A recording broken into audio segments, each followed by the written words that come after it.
Welcome back. You're still watching Safiya Breakfast Show. Now, the call for restructuring Nigeria as the solution to the country's many problems has become a national debate ever since the former Vice President Atiku Abubakar, the Wazir in Adamawa State, set the ball rolling for the restructuring of Nigeria.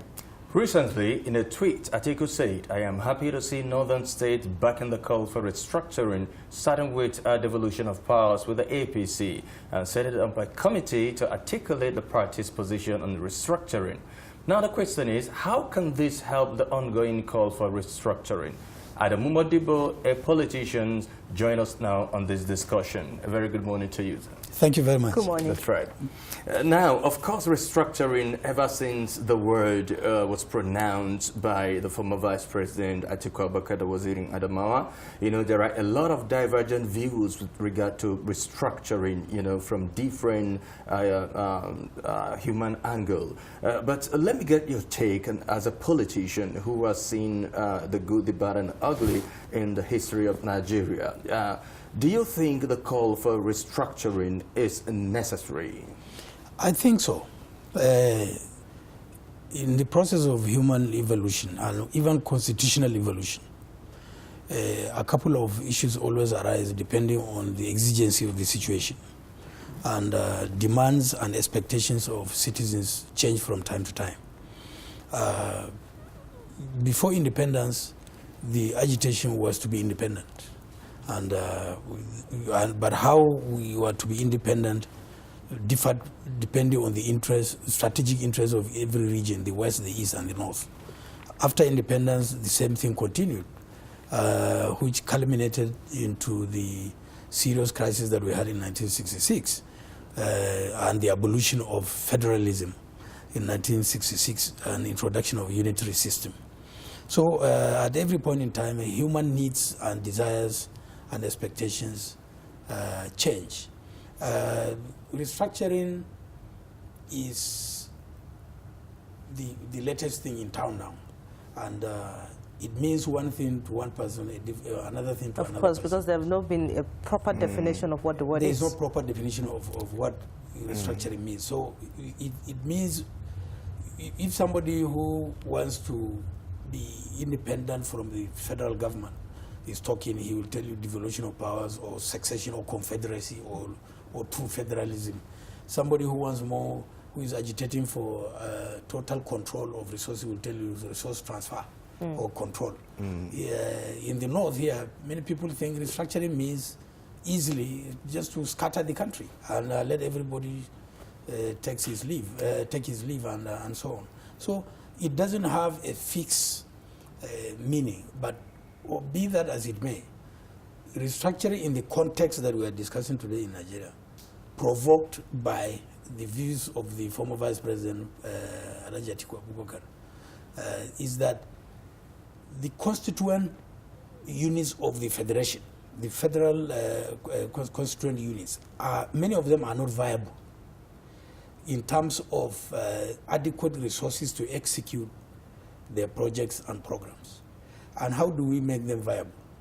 And the former Vice President is saying, let us devolve power, roles and responsibilities from the federal government, which is on the exclusive legislative list of the Constitution, and devolve them down to the states and the local governments, and with concomitant devolution of resources also.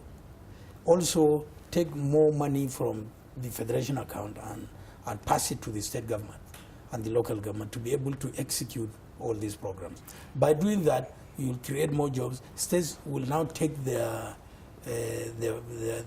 destination in their own hands, the destiny in their own hands, and work for themselves instead of expecting somebody in Abuja to work for you. For instance, he has always cited this example. What common interest does a Bachama person in Numan have with an Igbo man in Ebonyi, other than being Nigerians? You don't have any other social, economic, political, or developmental common interest. The interest of the person who lives in Baga, in Borno State, cannot be the same with the interest of somebody who lives in Ibadan. The same thing with the interest of somebody who lives in Sokoto may not be the same interest with somebody who lives in Calabar. So what he is saying, and I think rightly so, is that let everybody have self-determination. In other words, the states is appropriate, federalism is appropriate for the nature of the country that we have. But the federated units must be made viable so that nobody will begin to yearn or struggle or fight to get to the center to be able to achieve his own objective. Sorry, you submitted a memorandum on Thursday to the APC Committee on True Federalism. Tell us a little bit more about the forum. Which forum? The one you submitted a memorandum on Thursday to the APC Committee on True Federalism. Well, I submitted a memo on behalf of the Northern Reawakening Forum. The Northern Reawakening Forum. Yes, and the Northeast Advocacy Group. Northern Reawakening Forum is a forum of politicians, technocrats, bureaucrats, academics of northern extraction that have come together to, from time to time, brainstorm and find ways of bringing and attracting investment and development to northern region, to be able to awaken the north from its slumber. And also our objective is to see how we can restore our core values of being northerners in us as northerners. The same thing with the Northeast Advocacy Group. Northeast Advocacy Group, our intention is to see how do we get the federal government to invest in the recharging of the Lake Chad, divert the River Ubangi in Central Africa, provide water into the Lake Chad, so that the Lake Chad, which has now receded from 25,000 square kilometers to less than 1,500 square kilometers, can now have water to its fullest capacity, so that you can grow fish there, you can do irrigation and farm. And that Lake Chad is assisting the lives of 30 million Africans. 16 million of them are Nigerians. So there's a need for government to invest. And the total project cost is not more than $14 billion. So what we are saying is provide the $14 billion, and it's not only Nigeria that will provide that money. Nigeria, Chad, Cameroon, Niger, Central Africa, and Libya. These are the members of the Lake Chad Basin Commission. Provide this, contribute this money and recharge the Lake Chad, so that that Lake Chad will come back to its former self. We advocated for the award of the contract for the Mambila Hydro, which happily Mr. President has now approved, and the contract has been awarded. So there are so many projects in the Northeast that can be done, and if such projects are fully developed, would we mind if they say let Northeast be its own country? We will not mind. And that is the point I was making to those people who are agitating for resource control. Oil and gas resources of this country was developed with taxation and agricultural produce that was contributed by the then northern region and the then western region to the federal government in Lagos that time. It was that money that was used to invest and develop the oil and gas resources of this country. So how can you now say the federal government or Nigeria should hand over everything oil and gas to you just because it is produced from your own states? We too, what we are saying is let the federal government come up with a Marshall Plan, 20 to 30 years. Develop all the natural resources that we have in other parts of the country to the level where the oil and gas resources have also been developed to. And at that point, if you want, you can say, okay, let every state control their own resources. And at that time, nobody will have been shortchanged or cheated. But if it is done now, that some parts of the country will be shortchanged. And that's why we're kicking against it. I think the nation also still needs to understand the reason why people are agitating in Nigeria today. You see, there are two things. One, the simplest one is that whenever the economy, whenever we're in economic difficulty, people lose jobs, people don't find easy money, it's very difficult to make money, and people begin to agitate. So That is one. Number two is when people lose political power, they go back into the past to find issues that were not resolved or issues that can raise dust. And then they bring them up to be able to gain attention and also hopefully to gain political power. This, if you remember, in 1993, when the June 12 election was annulled, the Southwest felt shortchanged, and NADECO was established to be able to agitate for the restoration of the mandate of Chief M.K. Abiola. That led to the Abacha administration, and that struggle continued, and that culminated into the 1999 constitution, which brought about the Obasanjo administration. Secondly, when the Northerners were feeling shortchanged during Jonathan's time, there was serious agitation from the North. And that culminated in the loss of election by Jonathan in 2015. Then the Northerners kept quiet. The Southwest kept quiet since when Obasanjo became president. Sure. When we were having militancy and sabotage of pipelines and NNPC installations in the South-South, the South people felt they were the breadwinners of the country. They never had political power, and they were being shortchanged.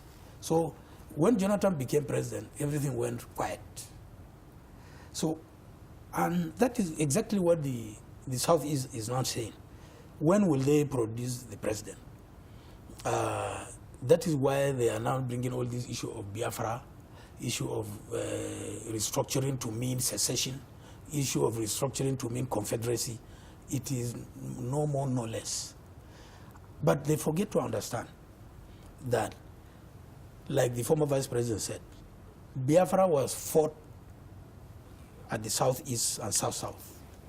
Today, Biafra, the southeast has rebuilt its entire zone, while the north that fought that war, people still live in mud houses and thatch roof houses in northern Nigeria. So who is shortchanged? Somebody who is living in a palace or somebody who is living in a thatch roof house? These are the issues. And secondly, if the Southeast is saying they have never produced president, the Northeast produced president last after the Southeast produced president of Nigeria. I will give you practical and correct examples. Abubakar Tafawa Balewa, who was from the Northeast, lost that seat when he was killed in 1966. But after he was killed, who took over? It was General Agu Irensi from the Southeast. And he was in power for 6 months before he was removed. So who was last in power? Northeast or Northwest? Or Northeast or Southeast? It was Southeast that was last occupying the position of number 1 in this country, not any zone of the North. So that is the point that people do not understand, or people easily forget, just for convenience, for the convenience of their own argument, they forget all these facts. The Southeast was last in power before the Northeast.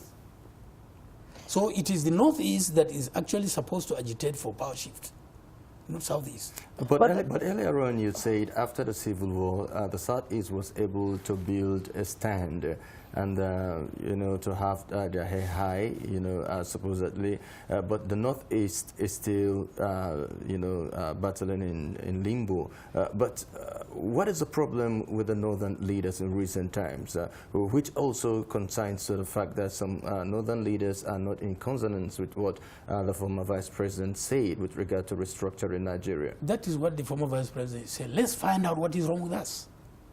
Let us find out what is wrong with the northern region, the northern parts of the country. What is wrong with us? During the military, we were the ones that were in full control of the government.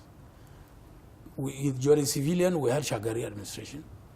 We had Umaru Yar'Adua administration for 2 years. We are now having Buhari administration for 2.5 years, getting to 3. And we have not done as much as is expected. But let us not forget, those of us that are as old as we are, who remember what this country or what this part of the country used to be in the 60s. knows that we have gone very far. We have done a lot. I remember here in Yola town, we used to go to school barefooted. There was no third road. There was only one bus plying between Jimeta and Yola once or twice a day. But look at where we are today. That is development. But the former vice president is saying, let us look inwards and find out why is it that after fighting Biafra, the Southeasterners have rebuilt their own place, but up to now our own people are living in thatch roof. It is a pregnant statement that he made. To break it down is that why is it that economically we are backward in the north? Why? Even after having series of after leaders, even having controllers, plenty of governments or administrations, we are still backward. And let me even give you a very current example. Mr. President has done everything for the Northeast. He gave us Chief of Army Staff, Burutai, he's from the Northeast. Chief of Air Staff, Sadiq, he's from Bauchi, he's from the Northeast. National Security Advisor, he's from Mongoro, he's from Borno, he's from Northeast. Chief of Staff to the President, Abba Kyari, he's from Bama in the Northeast. Secretary to the government, Babachir. the suspended secretary to the government, Babachir. He's from Adama, he's from the Northeast. The GMD of NNPC, Baru, is from Bauchi, he's from the Northeast. Comptroller General of Custom, is Hamid Ali, is from Bauchi, he's from the Northeast. Director of Inland Waterways. Director of Inland Waterways, and so many positions. But why is it that this president, and that's the point I'm making, this president has given to the Northeast. But in 2016, only 3% of the budget of the highway repairs, construction, and maintenance is given to the Northeast, but 29% is given to the Southwest, because the Minister of Works, Power, and Housing is from the Southwest.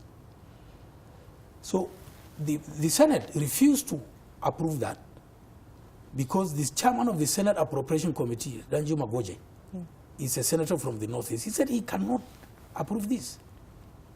So he went and reduced some of the Southwest and increased some of the Northeast. And that is why we have gotten Gombe-Yola Road now being maintained, Yola-Maiduguri Road is being maintained, Gombe-Bauchi Road is being maintained, Gombe-Biu-Maiduguri Road is being maintained.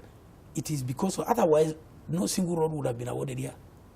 All right. Despite the fact that we have plenty of Northeasterners in the administration. So this is what accentuates the point the former vice president is making. We have been in government for a very long time.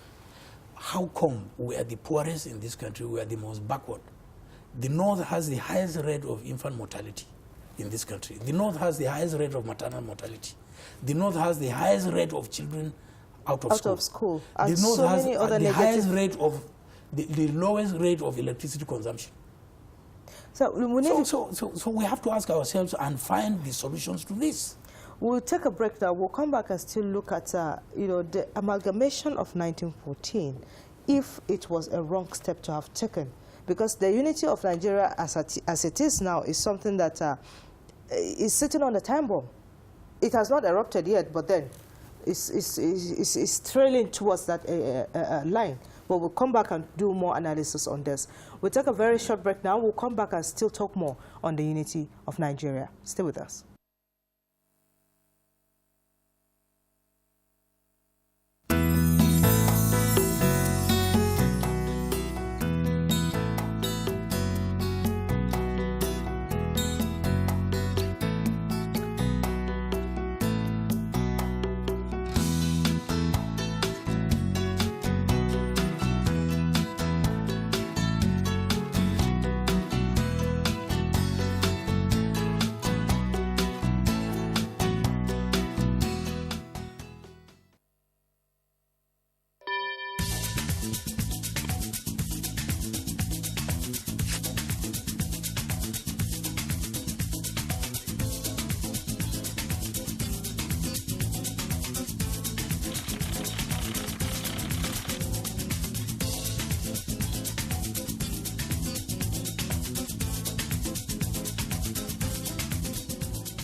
Welcome back. If you just joined us, you're watching Safiya Breakfast Show. Now, on this segment, we're looking at Nigeria's unity in restructuring, if restructuring rather is the way forward. And our guest is Adamu Modibbo. He is a politician. Now, before the break, I came up with the issue of, the amalgamation of Nigeria. From onset, if we're getting it right, maybe we would have been looking towards more and more of development and not going back to start tracing where our problem came from. Do you think that that was a problem initially? It was not a mistake. Amalgamating Nigeria in 1914 was not a mistake by Lord Lugard. You see, if you disaggregate Nigeria, take the southwest, the southeast, the south-south, the north-central, northwest, northeast.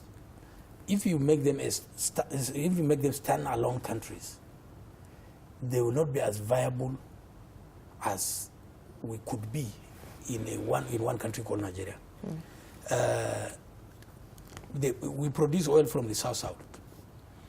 We produce agriculture. We produce food in the north, while the southeast are traders, very, very good traders. While we have a lot of technocrats, lawyers, accountants, bankers from the southwest. By the time you come together, you harness all these resources into one place, you make a great country. That was the idea. That was the idea. You make a great country, and it's still valid. Let me tell you, 60% of the GDP of West Africa, from Mauritania up to Chad, is Nigeria's economy. And 80% of the Nigerian economy is the informal economy, these small traders that you see. Sure. The reason why we control 60% of the GDP of the West African economy, about 14 countries, is nothing other than our sheer population size. So population is a major economic resource that you can use to propel your country to higher grounds. That is why China today is a major economy, is the #2 economy of the world. That is why today India is the fastest growing economy in the world, because they have population. So and Nigeria is the biggest country in Africa, and it's because of the contribution of our population to the economy. That is why we even took over #1 as the #1 economy in Africa, above South Africa.